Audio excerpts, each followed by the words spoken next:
Hi friends, welcome to my garden. So today I wanted to share with you a little bit of a project that I'm working in my backyard. This is my shade woodland garden and I've been adding to this, improving it. As you can see, it's come a long way, and I wanted to actually work on this section today. There's a lot of grass that's in here. I didn't really do a good job of removing the grass when I was planting this area because I wasn't sure what I was going to do with this spot. I kind of like some of the grass in here. It kind of looks a little bit wild, so I might leave it in between these stepping stones, but I kind of wanted to come in and clean out all of this area around the rhododendron today. This is a Nova Zembla rhododendron that I planted here, and it is blooming wonderfully over here, and I'm loving it. And it is going to be a nice evergreen structure in this corner here.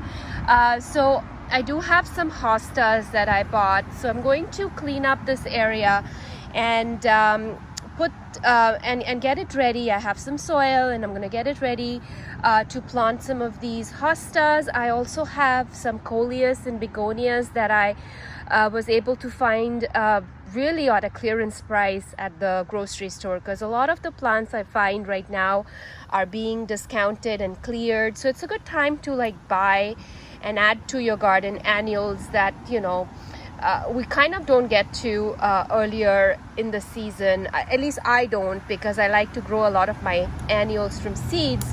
But when they are being so discounted, I don't mind buying a few varieties and trying them in my garden, and that's what I've been doing, adding a few annuals here and there into my garden, and especially Coleus and Begonias, because they can survive really well in the shade. So that's the plan today. I am going to be tackling this little project in my garden today. I will add the hostas and Begonias and Coleus in this bed, so that it kind of has a little bit of a life, and it's going to look bright and colorful in this corner here. And so I just want to transform it with a few plants that I have right now, and I will put the hostas in, and then in the fall, if I do find other shade perennials, I will, as I remove the annuals, I might add them in this spot as well.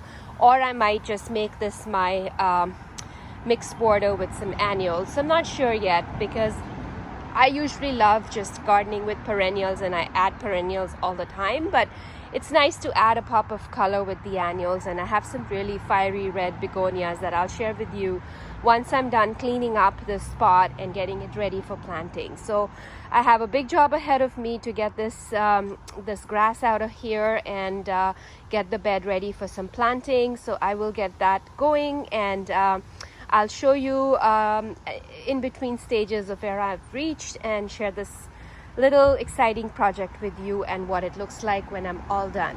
So thank you again for joining me today, and it's a beautiful sunny day here in Toronto, and I'm excited to be in the garden and spend some time here and tackle a little project that has been on my mind, but I haven't been able to get to it. But just finding these few plants on clearance inspired me to come in here and tackle it with a sweet reward at the end, that I can plant these beautiful plants and enjoy them for the rest of the summer. So I'm going to get going, and I'll share with you progress and what this looks like, and the plants that I'm adding in a little bit.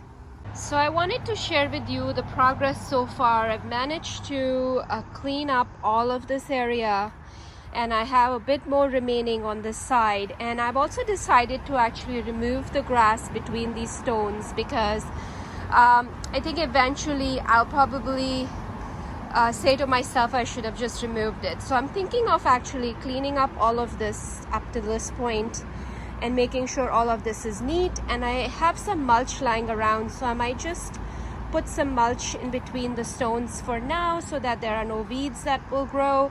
I have a red mulch that's been sitting around, and I haven't been able to use it because I do not like using it in my garden beds I like using only natural mulch in my garden beds. So, but for the path, I think it should be okay to repurpose it and use it here. So I might just add that in there, and then I'm gonna continue working. I just wanted to show you what I was using to remove the grass. I'm literally just digging with an axe. This axe is really handy. It is, I think, made by Dewitt, and it's made in Holland, and it's really good tool for me. I like that it has two different sides. The sharp edge is really good to get into tight spaces, and this is in general very good to dig up the grass really fast. And yes, I'm doing manual work to remove the grass. I like digging and I like feeling the tool and working in my garden, so I end up using a lot of manual things, and I like that about gardening. Because the whole point of gardening for me is to get some exercise, to be out here and spend as much time as I can. So I like using tools like this to remove the grass. It gives me a lot of control, and it also allows me to work at my own pace, and I can take my time, listen to music. So really enjoy working with this tool. Highly recommend it if you're my style of gardener, to kind of get something like this if you enjoy gardening with manual tools. So I'm going to continue. Lots of work ahead of me, but in about 20 minutes I was able to clear this part out. So I'm pretty impressed with how efficiently this is going, and I think in another 20 minutes I should be ready to prep this area and plant my hostas and other little annuals. So I will take you along as I go further, but I just wanted to share with you where I've reached so far. So here it is. The area is completely cleared of the grass, and I am so happy that I tackled this job today, and it makes me even more excited now because I can plant new things here. And the soil actually is pretty good in this spot. I mean, there are lots of roots, but the soil is pretty moist and loamy when you dig it. So I will be adding 2 or 3 bags of soil in here, but before I do that, I just want to give the soil a nice soak of water so that it can kind of get ready for the plants and kind of soak in some water, especially because I've been digging in here, and I just wanted to get a little bit of water. And then the next step will be to put the plants in, and then I'm going to add mulch around these stones, and then water it one more time and make sure that the plants are well watered. So just wanted to show you a little bit from this angle as well, just to get an idea of the amount of space there is, and also what a little bit of elbow grease can achieve. Like, I've been working on it for the last hour or so, and I've managed to kind of clean this up, and it's looking so much better than what it was before. So really excited to tackle this small job today, and I'm going to next moisten this and share with you the plants that I'm adding in this section. So I've put down some fresh soil, and I wanted to show with you the plants that I am going to be adding here. So I do have 2 varieties of hosta. I mean, they are pretty generic varieties, commonly available. So this one is a beautiful blue hosta called Elegans. So this is got beautiful blue foliage, and I think it turns a little bit greener as the summer progresses. But it is a fairly large hosta, and it can survive in both full sun and full shade, and it's hardy up to zone 2, so extremely hardy. It's perfect for rock gardens and mixed borders, and it is going to get about 155 centimeters, so it can get fairly large. But I know that my conditions here, because of the shade and the roots, they are not going to get that huge. But what I love about this hosta is the beautiful white blooms that it has, and it's already blooming, so it's a beautiful hosta. So I have 2 of these. And then the other variety that I have is this beautiful variegated one. It has this beautiful creamy white variegation. This one is called a Hosta Christmas tree. Again, this can be going in part shade to full shade, and this is slightly smaller than the other one. It will get up to 140 centimeters, and it is also going to bloom July to August. It's also hardy to zones 2, and then it is great for containers and mixed borders. So really love this hosta as well. The color and the texture on the leaves is kind of nice. It's thick and serrated, almost like a thick ribbon like texture, and the variegation will add a nice pop of color in this shady border. I have 2 of them. I have one over there and one over here, and I will still decide how I'm going to place them, but the thought so far is to kind of put them more towards that area in the back. So have 4 of them. Sorry if the sun is making this less visible, but that's the plan. That's how I want to put them. And then I have a bunch of begonias. So whatever begonias were left, I picked them up, and these are all mixed. Some of them are double. This one is single. I love this one. It has beautiful leaves, and doesn't have any tags, so I cannot share the variety with you, but it's pretty common, I'm sure. And then there is a double one here as well, and then there is a double one with green leaves, so which is also one that I have. So I think I probably just center this one around the darker ones, and I think it'll look good. And then on this side I have more of the same, but I also have one that I found which was a double yellow with green leaves. So again, that one I will center it as well amongst all of these darker ones. And then I have a whole bunch of Coleus here that I picked up as well. So this is everything that was left over, so I didn't really have much of a choice, but I like that most of them are this limey green, which will contrast really well with all this dark foliage of the begonias. So what I'm going to do is now get planting and get all of these beautiful plants in the ground and create a little bit of an instant border here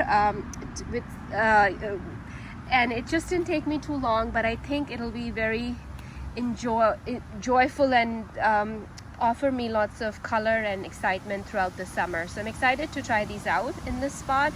And the rhododendron is going to be done blooming in about another 2 weeks. So after that, I'll have all of this red color in front and peaking yellow bloom as well in there. So it's getting really windy. I'm going to get planting, and I'll show you when I'm all done.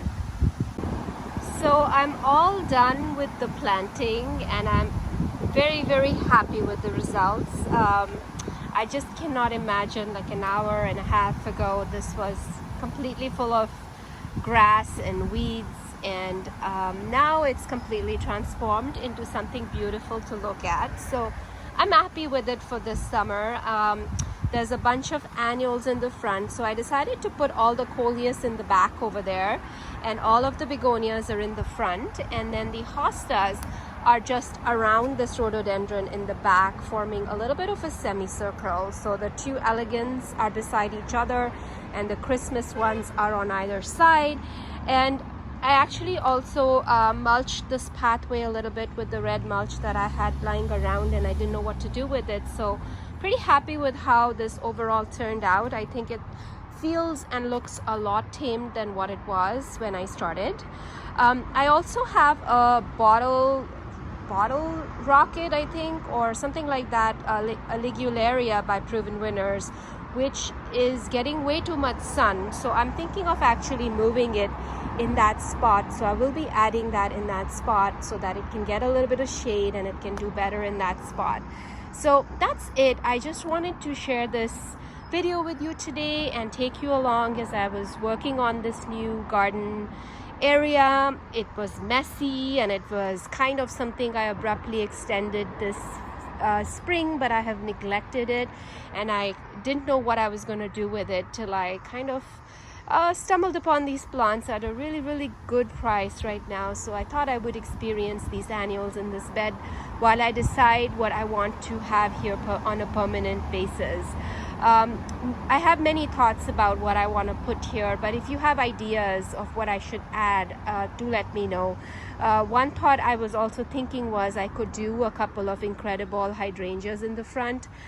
So that is a thought that I have, but I'm not sure how they would do in this spot. It does get a lot of dappled sun, so it might get enough sun to do well in here, and it might be a good complement to the rhododendron, because once it's done blooming, then I would have something for the summer in the front. So that's a thought for now, but this year I want to enjoy these annuals and see how they fill in, and if I do love having them, I might just do the same thing next year. I'm not sure, but I do love how this turned out, and how a little bit of hard work makes this such a beautiful, beautiful spot for me.